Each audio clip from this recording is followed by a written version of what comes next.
राजकीयदृष्ट्या खूप संवेदनशील असल्यानं महाराष्ट्राच्या राजकारणात कोकणची आणि विशेष करून रत्नागिरी सिंधुदुर्ग जिल्ह्यातील राजकारणाची खूप चर्चा होत असते। राजकीय चढाओढ त्यातून उदयास आलेली राडा संस्कृती यामुळे निवडणूक कुठली असो इथल्या घडामोडी ठळक बातम्या बनतात। असा हा कोकणातील रत्नागिरी सिंधुदुर्ग लोकसभा मतदारसंघ यंदाच्या लोकसभा निवडणुकीमध्येही राज्याच्या राजकारणातील एक प्रमुख मतदारसंघ ठरणार आहे। त्याची कारणंही तशीच आहेत। गेल्या 2 निवडणुकांमध्ये इथले मातब्बर नेते असलेल्या नारायण राणे यांच्या उमेदवाराचा झालेला पराभव, मोदी लाटेचा फायदा घेत शिवसेनेनं मिळवलेलं वर्चस्व, जैतापूर बारसू येथील प्रकल्पांसह इतर प्रदूषणकारी प्रकल्पांना कोकणी माणसाकडून होत असलेला विरोध असे अनेक मुद्दे, तसेच आता पक्षफुटीनंतर शिवसेनेत पडलेले 2 गट आणि उमेदवारीसाठी महायुतीतील भाजपा आणि शिंदे गटामध्ये चाललेली रस्सीखेच या पार्श्वभूमीवर इथल्या मतदाराच्या मनात काय चाललंय, इथं फुटीनंतर ठाकरे गट आपलं वर्चस्व टिकवणार का, राणे पुन्हा एकदा पकड मिळवणार का, याचा कानोसा घेणं औत्सुक्याचं ठरणार आहे। एकूणच रत्नागिरी सिंधुदुर्ग लोकसभा मतदारसंघातून पुढील खासदार कोण होऊ शकतं याचाच घेतलेला हा आढावा। नमस्कार, मी प्रथमेश आणि तुम्हाला तर माहिती आहे आपला विषयच भारी। मंडळी, रत्नागिरी सिंधुदुर्ग लोकसभा मतदारसंघ 2009च्या पुनर्रचनेनंतर अस्तित्वात आलेला आहे। तत्पूर्वी इथं राजापूर आणि रत्नागिरी लोकसभा मतदारसंघ असे 2 मतदारसंघ होते। त्यापैकी संपूर्ण राजापूर लोकसभा मतदारसंघाला रत्नागिरी जिल्ह्यातील काही विधानसभा मतदारसंघ जोडून हा मतदारसंघ तयार करण्यात आला। कोणी एकेकाळी इथं समाजवादी विचारांच्या पक्षांचं प्राबल्य होतं। मध्ये काही काळ काँग्रेसनेही पकड मिळवली, मात्र 1996 नंतर इथं शिवसेनेनं वर्चस्व मिळवलं होतं। 2009 मध्ये हा मतदारसंघ अस्तित्वात आल्यावर तेव्हा काँग्रेसमध्ये असलेले निलेश राणे हे इथले पहिले खासदार बनले होते।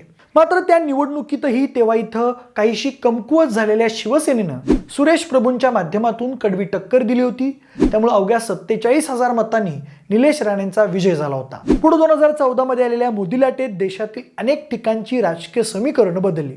त्यात कोकणातील रत्नागिरी सिंधुदुर्ग मतदारसंघातही मोठी उलथापालथ झाली। एकीकडे तीव्र असलेली मोदी लाट आणि राणे कुटुंबियांविरोधात असलेली मोठी नाराजी यामुळे 2014 मध्ये या मतदारसंघात धक्कादायक निकाल लागला। शिवसेनेच्या विनायक राऊत यांनी विद्यमान खासदार असलेले काँग्रेसचे उमेदवार निलेश राणेंचा तब्बल 1,51,000 मतांनी पराभव केला होता। त्यानंतर येथील राजकारण सातत्यानं बदलत गेलं। पुढे 2019च्या लोकसभा निवडणुकीतही 2014च्या निकालाचीच पुनरावृत्ती झाली। यावेळी शिवसेनेच्या विनायक राऊत यांनी आपलं मताधिक्य आणखी वाढवताना निलेश राणेंचा 1,78,000 मतांनी पराभव केला। या निवडणुकीत निलेश राणे महाराष्ट्र स्वाभिमान पक्षाकडून लढले, तर काँग्रेसच्या नवीनचंद्र बांदिवडेकर यांना केवळ 63,000 मतांवर समाधान मानावं लागलं। मात्र गेल्या 2 निवडणुकांच्या तुलनेत यावेळची परिस्थिती पूर्णपणे बदललेली आहे। 2014 आणि 2019 मध्ये इथून पराभूत झालेले निलेश राणे हे वडील नारायण राणेंपाठोपाठ भाजपामध्ये दाखल झाले आहेत। तर एकनाथ शिंदेंच्या बंडानंतर शिवसेनेत पडलेल्या फुटीमुळे सेनेच्या मतदारसंघातील संघटनेतही तडे गेले आहेत। विद्यमान खासदार विनायक राऊत हे ठाकरे गटामध्ये आहेत, तर शिवसेनेच्या इथल्या 4 आमदारांपैकी 2 आमदार हे ठाकरेंसोबत आणि 2 आमदार एकनाथ शिंदेंसोबत गेले आहेत। सध्याची इथली राजकीय परिस्थिती पाहता विद्यमान खासदार विनायक राऊत यांना ठाकरे गटाकडून उमेदवारी मिळणं निश्चित आहे, तर दुसरीकडे भाजपा शिंदे गट महायुतीमध्ये उमेदवारीसाठी रस्सीखेच सुरू आहे। त्यामध्ये माजी खासदार निलेश राणे हे भाजपाकडून इच्छुक आहेत, तर शिंदे गटाचे नेते आणि राज्य सरकारमधील मंत्री उदय सामंत यांचे बंधू किरण सामंत यांनीही उमेदवारीसाठी मोर्चेबांधणी केली आहे। या दोघांबरोबरच सिंधुदुर्गातील भाजपाचे ज्येष्ठ नेते प्रमोद जठार यांच्या नावाचीही चर्चा आहे। त्यामुळे महायुतीकडून उमेदवारीच्या शर्यतीत कोण बाजी मारतो यावर पुढील समीकरणं अवलंबून असणार आहेत। आता राणे कुटुंबांचं मतदारसंघांवरील वर्चस्व हा त्यांच्यासाठी प्लस पॉइंट असला तरीही निलेश राणेंचे मागील सलग 2 पराभव राणेंना या जागा वाटपाच्या बार्गेनिंगमध्ये बॅकफूटवर ढकलतात। या लोकसभा मतदारसंघांमधील सध्याची राजकीय परिस्थिती पाहिल्यास इथं असलेल्या 6 विधानसभा मतदारसंघांपैकी 2 ठिकाणी ठाकरे गट, 2 ठिकाणी शिंदे गटाचे आमदार आहेत, तर 1 भाजपाचा आणि 1 राष्ट्रवादी काँग्रेसचा आमदार आहे। पैकी सावंतवाडी मतदारसंघातील शिंदे गटाचे आमदार दीपक केसरकर आणि रत्नागिरी विधानसभा मतदारसंघातील शिंदे गटाचे आमदार उदय सामंत हे राज्य सरकारमध्ये मंत्री आहेत. तर कणकवलीचे आमदार नितेश राणे हे भाजपाचे प्रमुख नेते बनले आहेत. त्याशिवाय चिपळूणमधील राष्ट्रवादी काँग्रेसचे आमदार शेखर निकम हे सध्या अजित पवार यांच्या सोबत आहेत. तर राजापूरमध्ये राजन साळवी आणि कुडाळमध्ये वैभव नाईक हे ठाकरे गटाचे आमदार आहेत. त्यामुळे या मतदारसंघामध्ये सध्या तरी महायुतीच्या आमदारांचं वर्चस्व दिसून येत आहे. आता या लोकसभा मतदारसंघांचा विधानसभा निहाय आढावा घेतल्यास सावंतवाडी वेंगुर्ला विधानसभा मतदारसंघामध्ये दीपक केसरकर हे आमदार म्हणून 3 वेळा निवडून आले आहेत. ते सध्या शिंदे गटामध्ये आहेत. 2019 मध्ये इथं दीपक केसरकर विरुद्ध भाजपाने छुपे समर्थन दिलेले अपक्ष उमेदवार राजन तेली यांच्यात लढत झाली होती. त्यात दीपक केसरकर यांनी 13,000 मतांनी बाजी मारली होती. या मतदारसंघात फुटीनंतर शिवसेनेचे दोन्ही गट काहीसे दुर्बल झाले आहेत, तर भाजपानं येथील जनाधार बऱ्यापैकी वाढवला आहे. त्यामुळे लोकसभा निवडणुकीत इथून महायुतीच्या उमेदवाराला बळ मिळू शकतं. त्यात राणे आणि केसरकरांचा आवाज संपूर्ण महाराष्ट्राला माहीत आहे. त्यामुळे केसरकर निलेश राणेंना किती भरभक्कमपणे साथ देतील हे मोठं प्रश्नचिन्ह आहे.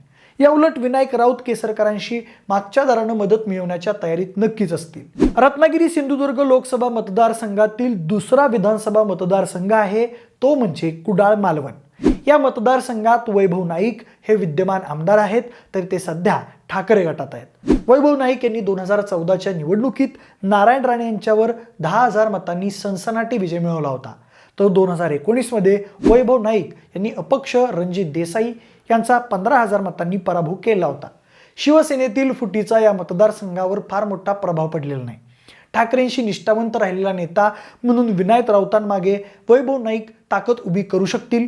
मात्र इथं भाजपा नेते नारायण राणेंची ताकदही लक्षणीय असल्यानं या भागात अटीतटीची लढत होऊ शकते.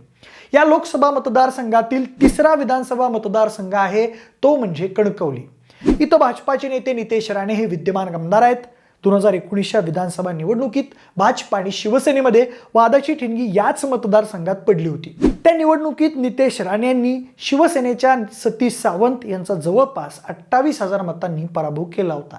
या मतदारसंघात भाजपाचं बऱ्यापैकी वर्चस्व असून इथून महायुतीच्या उमेदवाराला चांगलंच पाठबळ मिळू शकतं. आता नितेश राणे हे भाजपचे फायर ब्रँड नेते आहेत, पण या निवडणुकीत राजकीय गणितं कशी जुळतात हे पाहणं महत्त्वाचं ठरणार आहे. या लोकसभा मतदारसंघातील चौथा विधानसभा मतदारसंघ आहे तो म्हणजे राजापूर. जैतापूर, बारसू, नाणार वगैरे प्रकल्पांविरोधात कोकणात जी तीव्र आंदोलनं झाली ते प्रकल्प याच मतदारसंघात प्रस्तावित आहेत. 2019च्या विधानसभा निवडणुकीत या मतदारसंघातून शिवसेनेचे उमेदवार राजन साळवी यांनी काँग्रेसच्या अविनाश लाड यांचा 12,000 मतांनी पराभव केला होता. आता दोन्ही पक्ष महाविकास आघाडीमध्ये एकत्र आहेत आणि राजन साळवी हे ठाकरे गटात आहेत.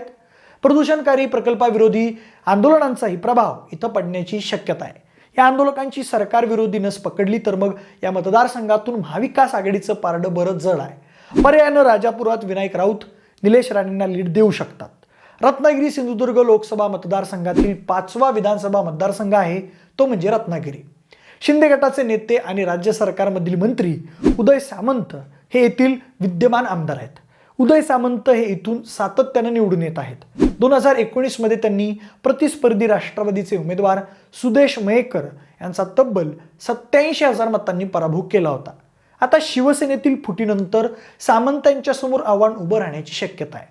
मात्र तरीही या मतदारसंघात महायुतीचं पारडं जड राहू शकतं. पण किरण सामंत उमेदवार असतील तर रत्नागिरी विधानसभा मतदारसंघातून ते लीड घेऊ शकतात. पण जर निलेश राणे उमेदवार असतील तर मग उदय सामंत नेमकी काय भूमिका घेतील हे पाहणं इंटरेस्टिंग ठरेल. या मतदारसंघातील 6वा आणि शेवटचा मतदारसंघ आहे तो चिपळूण.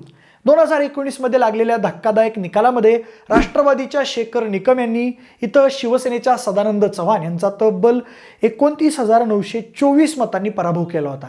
राष्ट्रवादी काँग्रेसमधील फुटीनंतर शेखर निकम हे अजित पवार गटामध्ये गेले आहेत. मात्र इथं ठाकरे गटाची ताकद टिकून आहे. त्यामुळे इथंही अटीतटीची लढत होणार आहे. या मतदारसंघातील एकंदरीत बलाबल पाहता ठाकरे गट, भाजपा आणि शिंदे गट हे येथील प्रमुख पक्ष आहेत, तर काँग्रेस आणि राष्ट्रवादीशी फारशी ताकद नाही.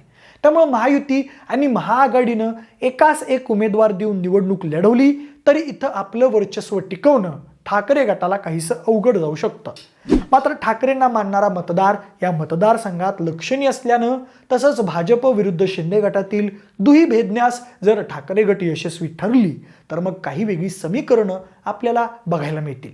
आता एका हातात गाजर तर एका हातात छडीचं तत्व बाळगणाऱ्या राणेंच्या बाजूनं कोकणी माणूस भविष्य लिहितो की मग ठाकरेंच्या बाजूनं कौल देतो हे निश्चितपणे बघावं लागेल। ही निवडणूक भाजपा आणि शिंदे गटाच्या महायुतीलाही वाटते तितकीशी सोपी नसेल हे मात्र खरं आहे। एकूणच विनायक राऊत विरुद्ध निलेश राणे हीच लढत इथून होऊ शकते असं सांगितलं जात आहे। ठाकरेंबद्दलची सहानुभूती, वेगवेगळ्या प्रकल्पांना असणारा कोकणी माणसांचा विरोध ग्रॅब करणं हा राऊत यांच्यासाठी प्लस पॉईंट आहे, तर शिवसेनेतील फूट हा राऊतांसाठी मायनस पॉईंट आहे। तर दुसरीकडं भाजप तिकिटावर क्लेम करत पुन्हा एकदा राणेंना संधी देऊ शकतं, पण त्यावेळी उदय सामंत, दीपक केसरकर खरंच महायुती धर्म पाळत राणेंना मदत करतील का हा खरा प्रश्न आहे। एक सीट महत्त्वाची असताना म्हणून तर 2 वेळा पराभूत झालेल्या निलेश राणेंना पुन्हा एकदा भाजप संधी देण्याची रिस्क घेईल का नवीन चेहऱ्याला संधी देईल, अशा वेळी राणेंची न्यूसेन्स व्हॅल्यू कशी सांभाळून ठेवेल हा भाजप श्रेष्ठींपुढचा यक्ष प्रश्न आहे। बाकी निलेश राणे यांनी मध्यंतरी राजकारणातून निवृत्ती घेण्याचं डिक्लेअर केलं होतं, पण फडणवीसांच्या मध्यस्थीनंतर ते पुन्हा ऍक्टिव्ह झालेत। एकूणच निलेश राणे विरुद्ध विनायक राऊत हीच फाईट परत झाली तर ती इंटरेस्टिंग आणि तगडी होईल असंच एकूण सध्या तरी चित्र आहे। पण तुम्हाला नेमकं काय वाटतंय? रत्नागिरी सिंधुदुर्ग लोकसभा मतदारसंघातून यावेळी नेमकी कोण बाजी मारू शकतं? तुमच्या मनातील रत्नागिरी सिंधुदुर्ग मधील पुढचा खासदार नेमका कोण आहे? विनायक राऊत, निलेश राणे, किरण सामंत, प्रमोद जठार की मग अजून कोण? तुमची मतं आम्हाला कमेंट करून नक्की सांगा। जर हा व्हिडिओ आवडला असेल तर लाईक आणि शेअर करा, सोबतच आपले विशेषभरीय यूट्यूब चॅनलला देखील सबस्क्राईब करा आणि जर हा व्हिडिओ तुम्ही फेसबुकवर पाहत असाल तर तिथेही आम्हाला फॉलो करायला अजिबात विसरू नका। धन्यवाद।